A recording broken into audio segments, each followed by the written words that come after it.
In Diablo 2, there have been so many great meta builds that have stood the test of time, with no need for any changes to be able to make them more fun, even as they add new patches to be able to add quality of life changes and give buffs where necessary to be able to shift around the metas during the latter restarts to be able to keep the game feeling fresh and interesting. Then there are some builds that take the aforementioned meta builds, take some of the practicality away, but make them more fun in concept. And that idea is what we have for today's build. In today's video, I'm going to go over the build for the F around and find out Barbarian, and for enemies that decide to piss him off, he will show you exactly how it feels to chew 5 gum. I'm going to go over the attributes, the skill tree, the gear for my character and my mercenary, and afterwards I'm going to show you guys some gameplay so you could see this build in action.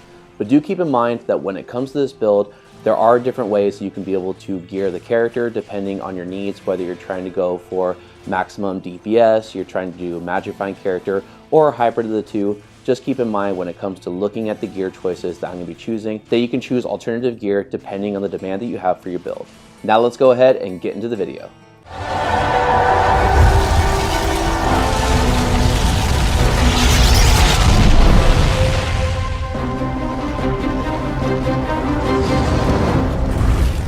For the attributes, there's enough strength and dexterity to be able to equip the gear, and all the remaining points go into vitality. For the skill trees, starting with the Warcry skill tree, there's 1 point into Howl, 1 point into Shout, 1 point into Battle Command, and then I maxed out Battle Orders to be able to boost his survivability. Moving on to the Combat Mastery skill tree, Blade Mastery is maxed, then 1 point into increased stamina, initially 1 point into increased speed, 1 point into Iron Skin, and 1 point into natural resistance. Lastly, for the Combat skills tree, all of the skills initially get 1 point, but then I maxed out Whirlwind and Berserk. I put 1 point into Frenzy as a means of getting a few hits and then being able to move around faster, as this build isn't going to be dependent on Enigma for teleporting around. And for those who prefer the Frenzy Barbs, you can switch over to using Frenzy instead of Whirlwind for the main skill. However, I went with Whirlwind as it does much better AoE damage. Berserk is great for enemies that are physical immune, and as mentioned, Whirlwind is great for AoE or area of effect damage, and to get through areas that otherwise would be very tedious. Leap Attack is a great 1 point wonder to be able to get through those areas, such as getting into the Chaos Sanctuary after the River of Flame waypoint. With the remaining points, I put them into increased speed to help him move around faster, which will be boosted if you're using Frenzy as well. For the gear, do keep in mind that this is a hero edited character. All the items that you see here are not single self found on single player offline, nor do I play online to be able to have someone assist me with helping me get these items to the showcase in this video. I wanted to put this build together myself to be able to show if it would be worth the time and the resources needed to be able to make it effective, in case anyone would be curious to be able to build this out for themselves, and also just for the spectacle of the concept itself. For the helm, he is G-phase socketed with a 40-15 jewel, which gives this build increased attack speed, faster hit recovery, enhanced damage, crushing blow, deadly strike, and strength. The amulet is High Lord's Wrath for the plus to skills, increased attack speed, deadly strike, and lightning resistance. The armor is Fortitude for the chilling armor proc, enhanced damage, plus to life based on character level, max lightning resistance, plus to max lightning resistance, all resistance, and percent damage taken goes to mana. The weapon is a Brand Ruwer bow for the bone spear proc, amp damage proc, fire explosive arrows, which really is more just for the visual, and it also has enhanced damage, ignore target's defense, percent bonus to attack rating, percent damage to demons, deadly strike, prevent monster heal, and knockback. The boots are Gore Riders for the faster run walk, crushing blow, deadly strike, and open wounds. The first ring is a Ravenfrost for the attack rating, dexterity, and cannot be frozen. The belt is Razor Tail for the chance to pierce and dexterity. The second ring is a rare attack rating, dual leech, all res ring. The gloves are Laying of Hands for the increased attack speed, percent damage to demons, and fire resistance. On switch, he is using dual Grief Rune Words and Phase Blades for the increased attack speed, enhanced damage, added flat damage, ignore target's defense, minus percent to target's defense, add percent damage to demons based on character level, deadly strike, and plus to life after each kill. In the inventory is the cube, both tomes, torch, Annie, and all of the charms, grand charms and small charms, are mixes of attack rating, life, faster run walk, faster hit recovery, and max damage charms.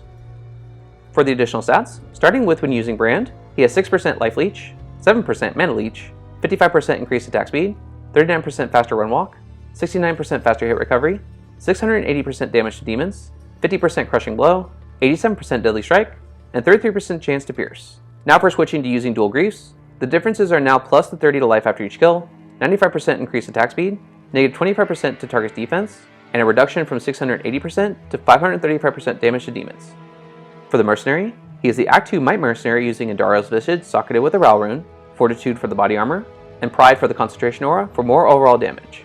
Now that we've discussed the attributes, the skill trees, the gear for my character and my mercenary, let's go ahead and check out this build in action to see how well it actually plays out. With the gameplay, for anyone who'd be curious as to which player settings I'm using for my build guides, the past, presently on screen, and in the future, down in the bottom left corner is what the example gameplay being shown is currently at.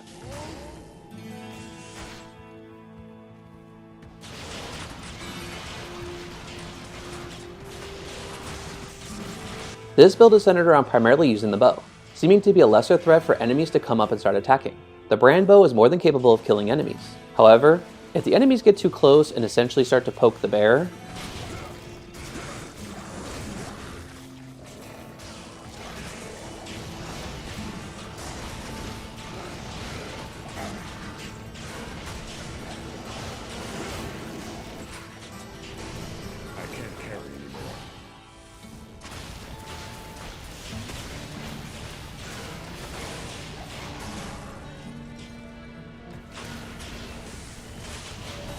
before anyone mentions it, yes, this is a different way of playing the Whirlwind Barbarian, as it has extra steps before you start whirlwinding.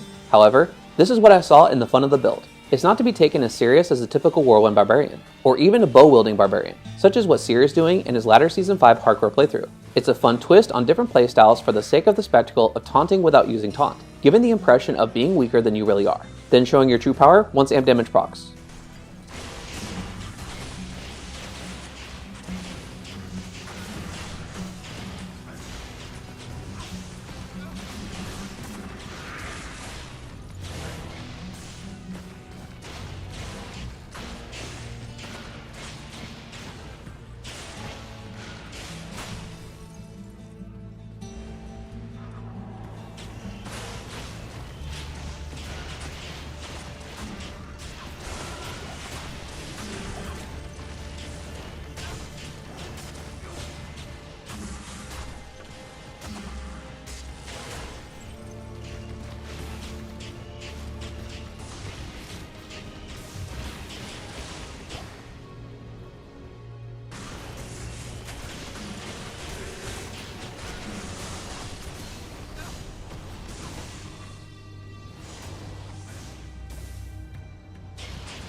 I understand that many people would prefer to not use brand. Some may favor playing the traditional Whirlwind Barbarian, which is why I included Berserk in case you were fighting a physical immune, since amp damage would then not be used. You could also switch to using Atmosphera for the amp damage proc instead of using High Lord's Wrath. This way, you can then switch to using a Harmony Bow for the Vigor Aura, or a Hustle Weapon for the Burst of Speed proc to be able to move and attack faster. There's different variations of which this build can be played and still enjoyed in the same way.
For those of you wanting a different spin on a classic build, this fuck around and find out build was a great, non-serious, fun build to be able to play, and helped to make a classic playstyle enjoyable in a unique way. If you are interested in more niche builds like this, check out my build guide playlist that's going to be in the card in the top right corner that has several different builds and playstyles to choose from, and they range from being endgame focused to budgeted versions for those who want to try a build out without a lot of investment to be able to still be fun to play. The link for the build guide playlist will also be down in the description below as well.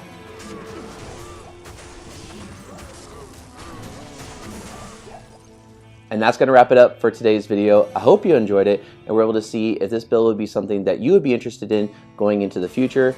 And if anything, at least just enjoyed the video. If you like this kind of content, want to see more, hit the subscribe button and hit the bell notification to be notified whenever a new video comes out. Come on. Come on. Come on, then. There you are. There you are. And if you like this video, please let me know by leaving a like. It really is appreciated to be able to help my channel to grow. And if you want to see more of my Diablo 2 Resurrected content, make sure to click the card in the corner up above to check out my Diablo 2 Resurrected playlist with a lot of videos already in it, with a lot more coming in the very near future. Other than that, I hope you guys are staying safe, and I'll see you guys in the next video. Take care.